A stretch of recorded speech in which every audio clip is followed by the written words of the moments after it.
pavilhão aqui que ele está falando que tem alguns livros escritos como memórias dos prisioneiros. Muitas, sim, fotos.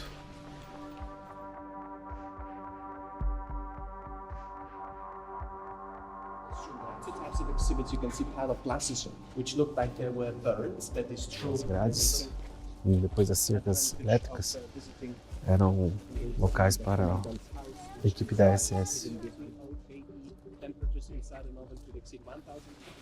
Sido assassinados e eram queimados aqui.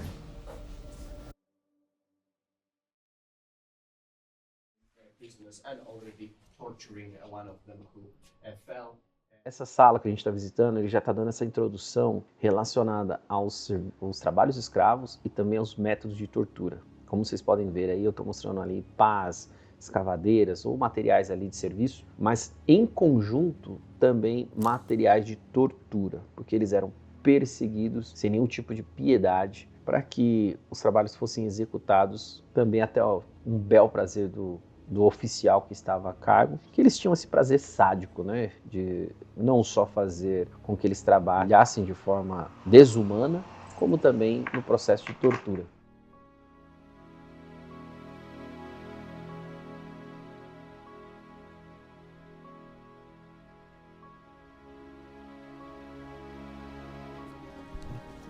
Vamos entrar no pavilhão aqui que ele está falando que tem alguns livros escritos como memórias dos prisioneiros.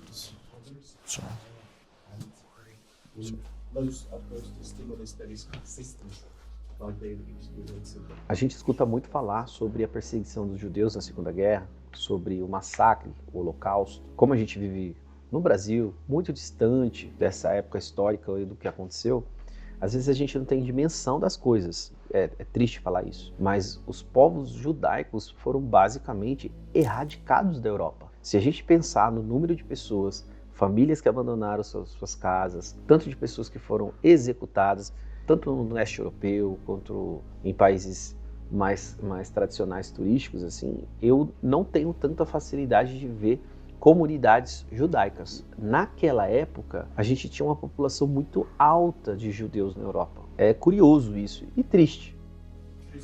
Aqui umas maneiras de punições, que eles eram açoitados e a quantidade de açoitadas dependia do tipo de infração que eles supostamente tinham cometido, que como precisava ser supostamente normalizada a morte, enquanto o pessoal estava enforcado por mais de 2 horas, o campo de concentração continuava rodando, as pessoas se alimentavam, momento de beber água.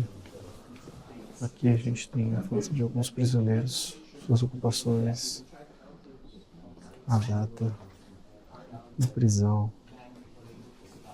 e a sua profissão. Ó. Pode ver, ó, printer, joiner, blacksmith, blue collar, musician.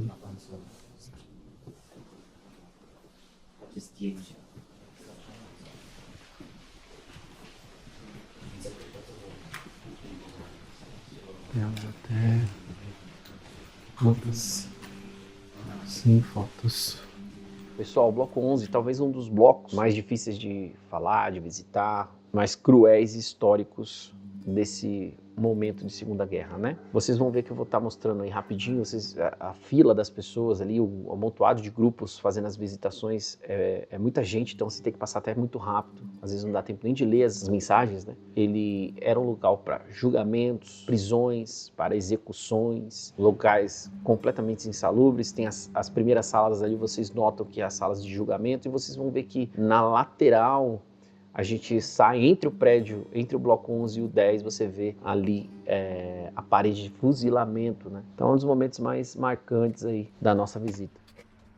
Vamos entrar na suposta corte, onde eram feitos os julgamentos. Aqui a gente tinha uma espécie de prisão, antes ou pós-julgamento.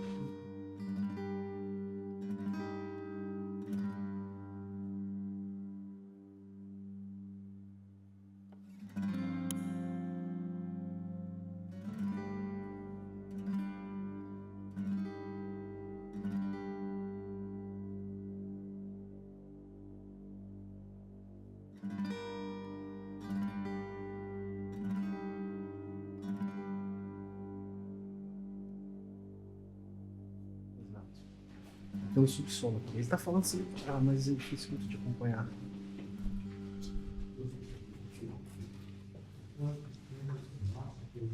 Galera, como vocês sabem, alguns lugares não podem ser filmados. E o subsolo desse bloco 11, ele não pode ser filmado. Vocês podem ver que o rapaz até balança a mão para mim aí. Mas é um dos lugares mais marcantes. Infelizmente eu não vou conseguir mostrar imagens.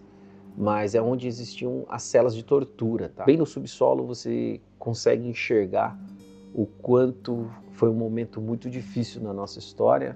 Como a gente percebe que o ser humano tem uma capacidade infeliz de chegar a níveis tão brutais. Eram salas de 1 metro quadrado, salas onde você via um poste de tortura no meio, centralizado. Tem até uma história muito famosa em uma dessas celas, né? E é uma história muito pesada. Eu não sei se a produção vai conseguir pegar alguma imagem que mostre essa cela, porque eu não pude filmar. É a história do padre Maximilian Kolbe. Em 1941, um prisioneiro conseguiu escapar de Auschwitz. E um dos comandantes, Karl Fritsch, escolheu 10 prisioneiros aleatoriamente para morrer de fome no porão do bloco 11. Um desses selecionados para morrer chorou, suplicou para que não fosse, tinha família. E nesse momento, o padre Kolbe pediu para que trocasse de lugar com ele. Os oficiais aceitaram a troca. 10 pessoas foram selecionadas e eles ficaram praticamente 2 semanas em uma cela minúscula para morrer de fome e frio. Em 2 semanas, quase todos estavam mortos e o padre continuava vivo e se negava a morrer, né? Os oficiais precisavam da cela livre e acabaram executando ele com injeção letal. Eu estou resumindo bastante, né? Não estou romantizando, estou contando bem de forma literal mesmo aqui para vocês, mas a história ficou muito famosa e a pessoa que ele salvou, ela sobreviveu ao Holocausto, ficou viva até 1995, ou seja, ficou para contar essa história. We traveled in regular passenger rail cars with 6 windows facilities, but Jews from Central and Southern Europe, also from Greece, traveled in primitive version of rail cars.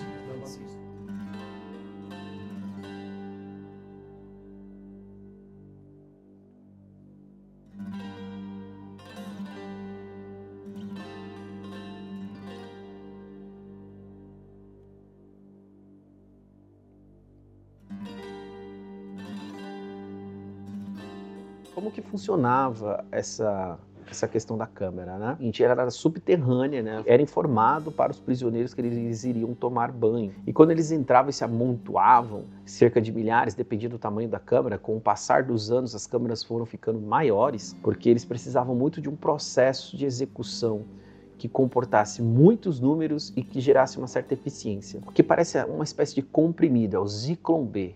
Era com isso que o gás era formado. É uma espécie de inseticida. Esse inseticida, ele afetava as vias respiratórias e quando ele entrava em contato com o ar, ele virava um gás. Todas as portas eram trancadas. Na parte superior, um dos soldados despejava uma lata com esses comprimidos, parecem comprimidos, mas na verdade são cristais, né? A parte de baixo da câmara e em contato com o ar virava um gás onde sufocavam as pessoas que estavam lá dentro. Depois de alguns minutos, era possível você ter milhares de mortos em pouco tempo. Direto da câmara de gás eram acopladas os crematórios. Os soldados retiravam os corpos, levavam aos crematórios que ficavam acopladas às câmaras de gás. Naquele mesmo momento, incinerava as vítimas, principalmente crianças, mulheres, deficientes, idosos, onde a prática de trabalho seria muito inferior, eles já iam destinados a essas câmaras de gás. Decided Zyklon B would be their main poisonous gas in gas chambers they had designed. These empty canisters were found by Soviet soldiers liberating Auschwitz. One container contained 0.5 kilogram of Zyklon. A produção tampou algumas imagens aí. Eu não deveria nem estar filmando. E após essas grades de vidro aí, existem quilos e quilos de cabelos humanos. É muito forte, é muito pesado. Todo o recurso na época da guerra era reaproveitado, inclusive cabelo. Os já tinham os cabelos raspados antes mesmo de entrar nas câmaras de gás, e esses cabelos eles eram comercializados no período da guerra para fazer tapeçaria, para fazer cabos de submarinos, mantas. Então, galera, vocês vão ver nas outras salas como muitos materiais eram confiscados, óculos, roupas, até panelas, objetos, malas, sapatos. Mexe bastante para quando você está lá, porque você vê roupas de crianças, você fica um pouco balançado.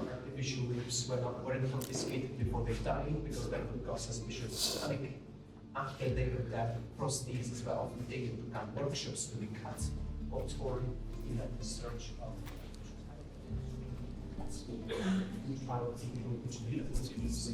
Jewish devotees didn't know where they were going. They thought they would read these items, making a briefly the rebirth of colors, we could see many blue ones, some red ones in a house of a religion. Esse montoado de sapatos, de calçados, são das vítimas da época. E isso mexe muito, para você saber o tanto das coisas que foram confiscadas a seus devidos donos para que tivesse um fim tão trágico.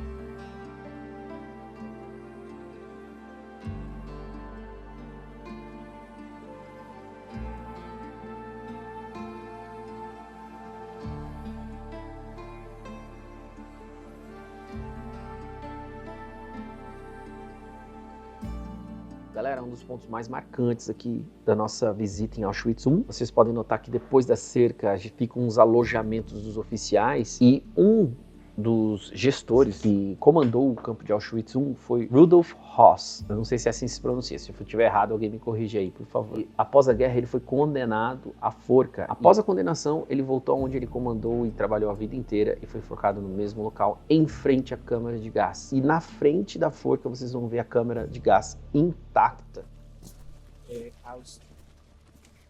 Hospital, pharmacy and canteen for us as the other two. Olha, tá explicando que depois das grades e depois das cercas elétricas eram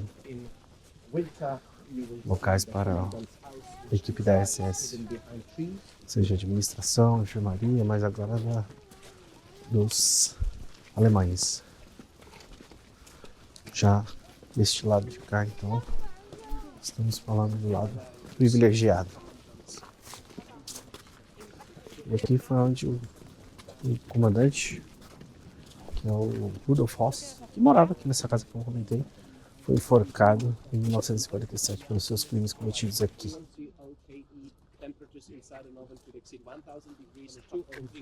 No oitavo crematório, eles queimavam corpos 24 horas por dia. Cada câmara podia ter até 3 corpos uma só vez. Uma delas foi reformada, mas as outras duas são intactas da época.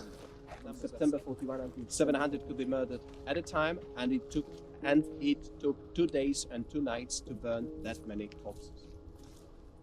This building. Tá falando que poderiam ser mortos até 700 pessoas na câmara e levar até 72 horas para queimar essa quantidade de corpos. 3 dias.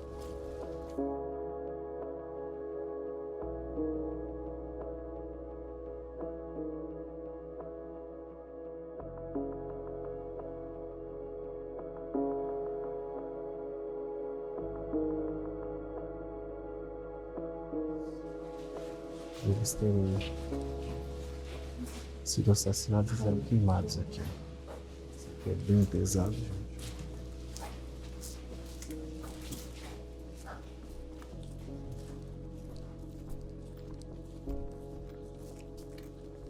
Pesado, pesado.